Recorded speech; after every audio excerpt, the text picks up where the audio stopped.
Art से दरअसल मुझे इस तरह से मोहब्बत हुई कि जो इनर एक्सप्रेशन होता है ना, मुझे वो निकालने का मौका मिल गया।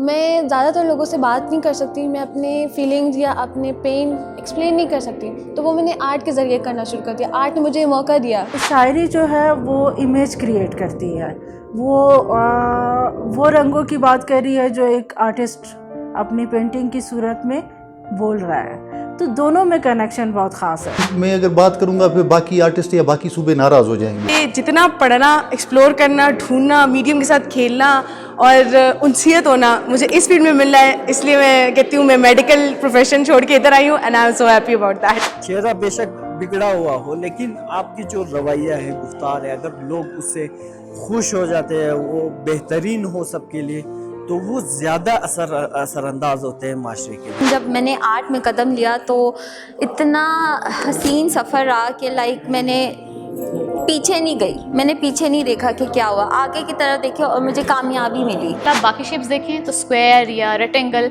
इन सब में ब्रेक होता है, एक एज होता है, लेकिन ओवल में या सर्कल में कोई ब्रेक या कोई एज नहीं होता, ये कंटिन्यू होते हैं। तो मैं दिखाना ये चाह रही थी कि मेरे जो ड्रीम्स हैं वो भी कंटिन्यू हैं, इस वजह से मैंने सारी शेप जो है सेम रखी है। मैं खुद आर्ट करती हूँ तो मुझे ऐसे महसूस होता है कि मेरी जो सारी परेशानियाँ हैं और मुश्किलें हैं वो एक जो उस वक्त के लिए जो है वो हट जाती है। आप देखें कि हमें शायरी वहाँ पे क्लिक करती है जहाँ पे इमेज स्ट्रॉन्ग बनता है, ठीक है, या मंजर निगारी ज़्यादा होती है, या किसी भी इंसान की बात हो रही है या उसके सेल्फ की बात हो रही है, तो वो इमेज कहीं ना कहीं हमारे अंदर उतरा होता है। अब अगर आप पेंटिंग की बात करते हैं तो वो बज़ाहिर तो खामोश है, लेकिन वो बोल रही है, तो इसका कनेक्शन मुझे ऐसा लगता है कि ये दोनों बहन भाई हैं। अब भाई कौन है बहन कौन है ये हम नहीं कहेंगे, लेकिन कनेक्शन ऐसे ही है जैसे खूनी रिश्ता है। हम शायरी को आर्ट से अलग नहीं कर सकते और आर्ट को शायरी से अलग। मैं चाहती ये थी कि मैं फ़लस्तीन के ऊपर बात करूं, अपनी जो दुनिया में इनह्यूमैनिटी है उसको दिखाऊं।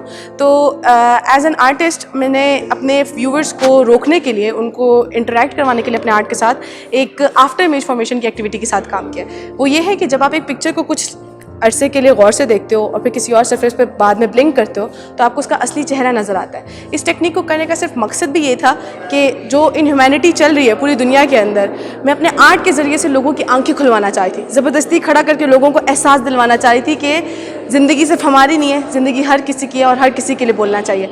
पेंटिंग हम कभी भी ये नहीं कहते हैं कि ये पेंटिंग हमने इस टॉपिक पर बनाई है, क्योंकि वो फिर लिमिटेड हो जाएगी। हम ऑडियंस पर छोड़ देते हैं पेंटिंग बनाकर कि ऑडियंस अपने अपने व्यूज़ दे कि भाई आपने क्या सोचा, आपने क्या सोचा, आपने क्या सोचा। अगर हमने बोल दिया, बता दिया आपको कि भाई मैंने ये पेंटिंग इस टॉपिक पर बनाई है, बाउंड हो जाएगी, लिमिटेड हो जाएगी। इसलिए ऑडियंस को छोड़ दें अपने अपने तरीके से। सबसे पहले इंसान को अपने आप को जानना बहुत ज़रूरी है, क्योंकि इसके बग़ैर हमारा कोई माशरे में कामयाबी का रास्ता नहीं मिलेगा। वो हमेशा माशरे में उलझ जाएगा अपने मसाइल को लेकर। जब तक वो ख़ुद अपनी सलाहियतें, अपनी खामियां, अपनी खूबियाँ, ये चीज़ें ना पहचाने, वो माशरे में सर्वाइव नहीं कर पाएंगे। वो मुश्किलात के शिकार होंगे, उनको पता नहीं चलेगा कि मेरा मकसद क्या है। जो बेमकसद घूमता है वो हमेशा ही कंफ्यूज होता है। ये मिनिएचर जो फील्ड है वो अपने पास अपने उसमें ही ख़ास है बहुत चीज़, क्योंकि बहुत डिटेल और बहुत माइन्यूट वर्क होता है इसका, मिनिएचर का। तो मैंने इसके अंदर प्रिंट मेकिंग भी इन्वॉल्व किया है, मैंने इसके अंदर इनग्रेविंग भी किया है, एम्बोजिंग भी किया है और शिंकोले भी किया है। तो मैंने मिक्स मीडिया ऑन वसली किया है, तो ये थोड़ा सा यूनिक बात है मेरे काम के बारे में।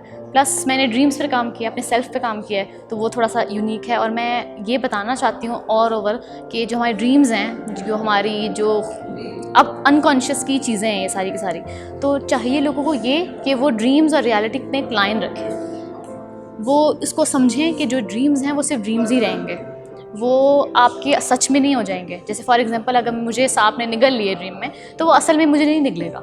ऑयल ऑन कैनवस है मीडियम, लेकिन टेक्निक वाइज मैंने थोड़ा काम किया जिसका नाम है लेंटिकुलर इमेज। लेंटिकुलर इमेज के अंदर मैंने फ्लिप इमेज के ऊपर काम किया, जिसका आपको दो तरफ से डिफरेंट इमेज नज़र आती है। जो मेरा टॉपिक है वो होप एंड डिसेप्शन के ऊपर है। एक तरफ मैंने अपनी होप दिखाई है जो मैं देखना चाहती हूँ, होप सबकी डिफरेंट होती है, मैंने वो दिखाया है जो मैं सोचती हूँ। तो दूसरी तरफ मैंने डिसेप्शन दिखाया है जो कि आपकी होप को लोग तोड़ देते, लाइक रूलिंग क्लास या एलीट क्लास हम लोग को थोड़ी न्यूज़ बताते हैं कि आप तरक्की हो जाएगी, तब्दीली आ जाए, लेकिन होता कुछ नहीं है। तो जब मैं न्यूज़ सुनती थी तो मैं एक फैंटेसी में चले जाती थी कि ऐसा फीचर हो जाएगा, लाइक रोबोट्स काम कर रहे हैं, क्योंकि हम जो सोशल मीडिया में देखते हैं हम तो यही देख रहे हैं कि बाहर के मुल्कों में क्या हो रहा है, तो हम लोग भी यही चाहते हैं कि हमारे मुल्क में क्या हो रहा है हम वही पोर्ट्रे करें। तो मैंने वही किया कि मैंने वो दिखाया जो मैं सोच रही थी या इमेजिन कर रही थी या मैं फ्यूचर में चाहती हूँ। तो दूसरी तरफ डिसेप्शन दिखाई है जो कि मेरी उम्मीदों को तोड़ रहे हैं। हम लोग खड़े प्रेजेंट में ही हैं और कहीं नहीं भरे। लाइक एंड वाली पेंटिंग में मैंने दिखाया मॉडर्निज़म, लाइक जापान में कितना मॉडर्नाइज्ड है, सारा मैंने बाहर के मुल्कों से रेफरेंसेस लिए हैं कि क्या हो रहा है और हमारे मुल्क में क्या हो रहा है। हम बातें बहुत करते हैं और खड़े हम लोग प्रेजेंट में ही हैं, हो कुछ भी नहीं रहा। पढ़ना लिखना जो है ना वो अवेयरनेस पे डिपेंड करता है, और हमारी सोसाइटी में ना अवेयरनेस थोड़ी कम है।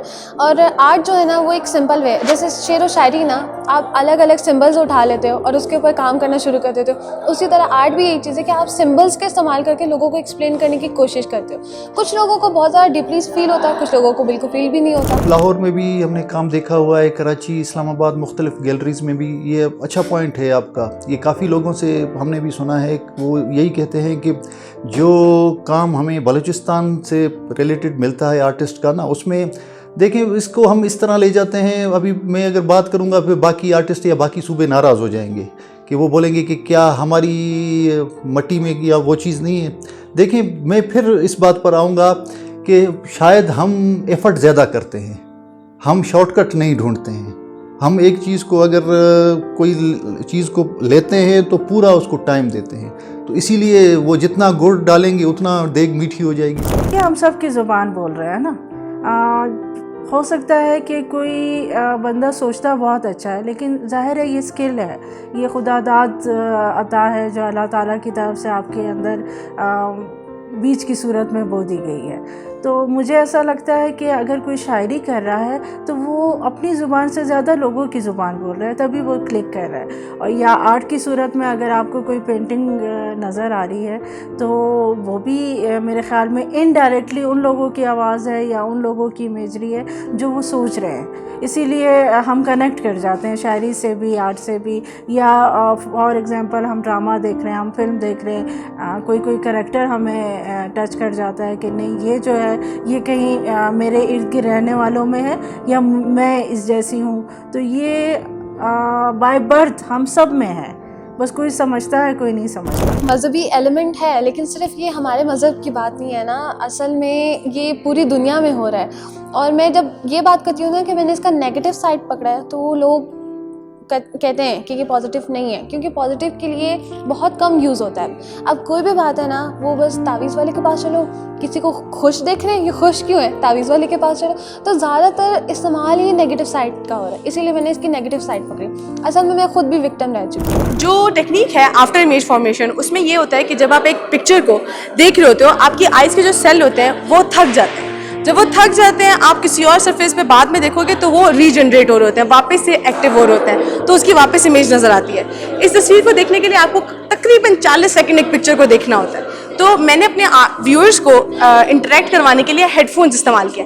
पीछे मेरे जितने भी आर्टवर्क्स लगे हुए हैं, ये सारे फ़लस्तीन के बच्चे हैं, रियल लाइफ बच्चे हैं। मैंने इनकी स्टोरीज़ को रिकॉर्ड किया हेडफोन्स के ज़रिए से। अब मेरे पास जो भी व्यूअर आ रहा है, मैं उसको हेडफोन्स के साथ अट्रैक्ट कर रही हूँ और कलर्स के साथ। वो देख कर आता है कितने सारे कलर्स हैं, कोई कलरफुल बात होगी, but as soon as he hears the story कि इस बच्चे के साथ हुआ क्या था, इतनी ट्रॉमेटाइजिंग बात क्या थी, तो मेरा मकसद मुझे लगता है यही पूरा हो जाता है। अगर आप हमारा फाइन आर्ट्स से किसी और डिपार्टमेंट को रिलेट करेंगे ना, तो उस हिसाब से हमारे स्टूडेंट्स काफ़ी कम हैं। लेकिन हम समझते हैं आर्ट की फ़ील्ड को ना, इसमें आर्ट की फ़ील्ड में स्टूडेंट्स आते ही कम हैं, इनका रेशो बहुत कम होता है। इसकी एग्जांपल मैं आपको इस तरह दे सकता हूँ कि आप अगर हमारी यूनिवर्सिटी में विज़िट करें, ये कैंटीन में चले जाएं या बाज़ार में देखें कि कहीं किसी कैफ़े में, वहाँ पर कितने लोग बैठे होते हैं, हजूम होता है, उसमें से एक आपको आर्टिस्ट मिलेगा, 2 आर्टिस्ट मिलेंगे।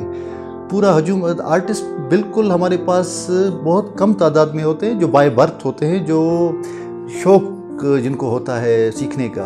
बाकी इस तरह हमारे पास एडमिशन्स तो स्टार्ट में तो काफ़ी 30+ भी आई हैं हमारे पास, लेकिन फाइनल ईयर तक पहुँचते पहुँचते हमारे पास 11-12 स्टूडेंट्स जो वाकई काम करना चाहते हैं वो बच जाते हैं।